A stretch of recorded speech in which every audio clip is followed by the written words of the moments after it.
Most Americans have never heard of Civil War contraband camps, and so are unaware of one of the many powerful roles enslaved Africans played in gaining their freedom. The contraband story starts at Hampton Roads. In 1861, Virginia had seceded from the Union, but the area around Fort Monroe was held by Union troops. White Hamptonians left rather than live under military occupation. Many enslaved Africans chose to stay behind. On May 25th, the Confederate Army burned the town. That night, 3 local enslaved men fled by boat to Fort Monroe. General Benjamin Butler didn't believe he was bound by law to return them, since Virginia had left the Union. Rather, enslaved people were considered property in the South, so they could be held by the Union as property of war, or contraband. By July, over 900 freedom seekers from the surrounding area sought sanctuary at Fort Monroe. With ingenuity and determination, they began to build a new life at camp. They found paid work fishing and oystering, as officers' servants, and worked for the Army, strengthening fortifications. Mary Peake, a woman of color, began teaching. Schools, illegal under slavery, were also established by General Butler and Northern missionaries. Then General John Wool replaced Butler as commander of the camp. Wool ordered that all able-bodied refugees had to work, but their wages would be withheld and put into a fund for food and clothing.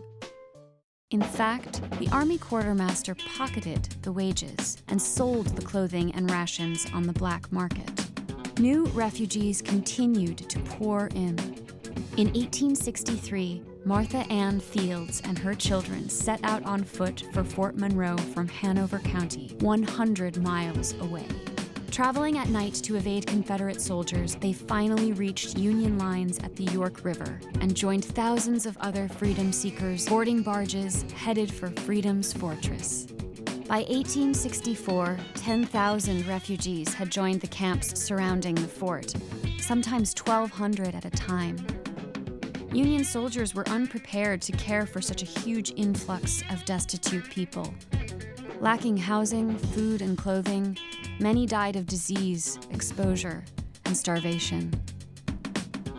Roving bands of Union soldiers rampaged through the settlements, looting and raping.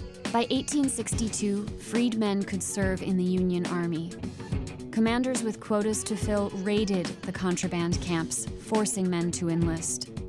Conditions improved somewhat after the Emancipation Proclamation. Now that the formerly enslaved were free, the War Department established the Bureau of Colored Troops and directly recruited soldiers for segregated units.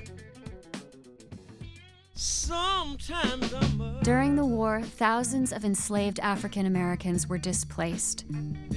At war's end, no policies or laws were in place to protect their rights. Abandoned and confiscated land was returned to white Confederates, and free people of color were again uprooted. In Hampton, as elsewhere, newfound gains were lost. Still, over the next decades, the self-determination underlying the first escape to freedom's fortress re-emerged. African Americans worked tirelessly to rebuild their communities and continued their quest for freedom and equality.